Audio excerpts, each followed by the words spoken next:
இப்ப என் நண்பர் ஒருத்தர் சொல்றாரு, "சுஜித் என்னன்னே தெரியல. ஒரு 2 வருஷமா என்னோட பையன் அவனோட பிஹேவியர் சுத்தமா சரியில்ல.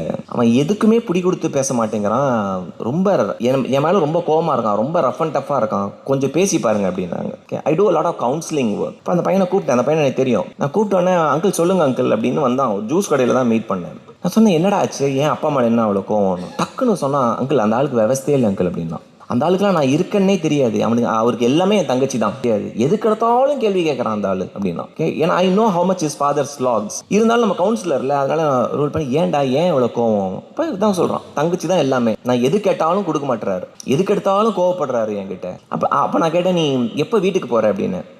எங்கள் அப்பா ஆஃபீஸ்லேருந்து வந்து அவர் ரூமுக்கு சாப்பிட்டு ரூமுக்கு போன பிறகு தான் நான் வீட்டுக்கே போவேன். சரி காலைல எப்போ கிளம்பு? அவர் கிளம்பி கார் எடுத்துகிட்டு வெளியில் போன பிறகு தான் நான் கிளம்பு. அவர் மூஞ்சிலே முழிக்கிறது இல்லை நான் அப்படின்னா. அவ்வளோ கோவத்தை வச்சுருக்கான். நான் சொன்னேன், என் அங்கிளுக்காக ஒரே ஒரு விஷயம் பண்ணுறேன். என்ன அங்கிள் அப்படின்னா, ஒரே ஒரு வாரம் உங்கள் அப்பா வரதுக்கு முன்னாடி நீ வீட்டுக்கு போயிடு, என்ன நடக்குதுன்னு பார்க்கலாம். ஒரு வாரம் கழிச்சு நான் எனக்கு ஃபோன் பண்ணி, இல்லை நம்ம நேராக மீட் பண்ணலாம் அப்படின்னா. அவனுக்கு புரியல. எனக்கு கேட்டான், நான் ஒரு வாரம் மட்டும் முன்னாடி போயினா என்ன அங்கிள் ஆக போகுது அப்படின்னு. இல்லை நீ போய் பாடுறா அப்படின்னு. அவங்க வீடு எனக்கு தெரியும், கிரவுண்ட் ஃப்ளோர், நடுவில் பார்க்கிங் லாட் இருக்கு. இந்த பக்கம் அவங்க அப்பாவோட அம்மாவோட பெட்ரூம், இந்த பக்கம் அவனோட பெட்ரூம். ஸோ இந்த ஜன்னல் வழியாக பார்த்தா தெரியும் அவங்க அப்பா வந்துட்டாங்களா இல்லையான்னு. முதல் நாள் தலைவர் வீட்டுக்கு போயிட்டார் சீக்கிரம். அவங்க அப்பா வந்து காரை பார்க் பண்ணுறாரு. காரை பார்க் பண்ணி ஷூவை கழட்டிட்டு சாக்ஸ் கழட்டும் போதே அவர் கேட்ட முதல் கேள்வி அவங்க ஒய்ஃப் கிட்ட, "தம்பி வந்துட்டானா?" இதான் ஃபர்ஸ்ட் கேட்கறான். தம்பி வந்துட்டானா? இவனுக்கு புரியல, தம்பின்னு யாரை சொல்றாருன்னு நம்மளுக்கு ஐடியா கிடையாது. உள்ள போனோடனே கேட்கறேன், அவன் காலையில அந்த இதுக்கு டூருக்கு பைசா கேட்டானே, கொடுத்துட்டியா? நான் கொடுத்துட்டியா தெரியல. ஸோ இது முதல் நாள் ஏதோ எதாச்சும் நடந்துச்சுன்னு விட்டான். ரெண்டாவது நாள் செவ்வாய்க்கிழமை போறான். செவ்வாய்க்கிழமை இது நடக்குது. உள்ள வந்தோடனே தம்பி வந்துட்டானா, அவன் ஃபோன் பண்ணானா பார்த்து அவங்க அம்மா ஒய்ஃப் கிட்ட பையனை பத்தி மட்டும் தான் பேசுறாரு. நைட்டு 1 மணிக்கு பையன் தூங்கிட்டு இருக்கான். திடீர்னு அவனால் தூங்க வரல. ரெண்டாவது நாள் பெட்ல புரண்டு படுக்கிறான். டக்குன்னு யாரோ கதவை திறக்கிறாங்க.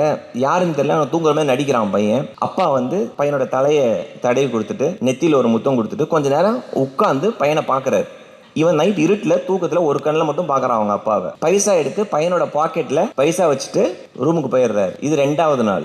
3வது நாள் அதே நடக்குது. பையனுக்கு நெத்தியில தடவி, எல்லாம் 1 மணி 1:30 மணிக்கு நைட் நடக்குது. இதெல்லாம் நெத்தியை தடவி விடுறாரு, ஒரு முத்தம் கொடுக்குறாரு, கொஞ்ச நேரம் உட்காந்து பையனை பார்க்குறாரு. ஏன்னா பையனை பார்க்க முடியாது மற்ற டைமில். பைசா எடுத்து பாக்கெட்டில் வச்சுட்டு போயிடுறாரு. வியாழக்கிழமை அன்னைக்கு ஃபோன் பண்ணி தேம்பி அழுகுறான் என்கிட்ட. இப்போ நம்மளுக்கு ஃபோன் பண்ணி யாரும் அழுத என்ன தோணும் நம்மளுக்கு டக்குன்னு? என்னடா ஆச்சு? ஏதாவது தப்பா நடந்துச்சாங்க? என்னடா ஆச்சுன்னா அவங்க தேம்பி அழுதுட்டு சொல்றான், "அங்கிள் நான் எங்கள் அப்பா எவ்வளோ தப்பா நினைச்சிருக்கிறேன். என்ன தம்பின்னு தான் கூப்பிடுறாரு. வீட்டுக்குள்ள வந்தா தம்பின்னு தான் கூப்பிடுறாரு. நான் நினைச்சிட்டு இருக்கிறேன் டெய்லி எங்க அம்மா தான் எனக்கு பைசா கொடுக்குறாங்கன்னு. எங்க அப்பா தான் பைசா வச்சுட்டு எங்க அம்மா கிட்ட சொல்லிட்டு போறாரு. டெய்லி வந்து உட்கார்றாரு அங்கிள். நைட் வந்து உட்கார்றாரு என்கிட்ட. இவரை தான் நான் தப்பா புரிஞ்சிருக்கிறேன்." கேட்டு என்கிட்ட கேட்டான், "அங்கிள் உங்களுக்கு எப்படி எங்களுக்கு தெரியும் இதெல்லாம்? எங்க அப்பா சொன்னாரா?" அப்படின்னு. நான் சொன்னேன், "உங்க அப்பா நான் சொல்லடா.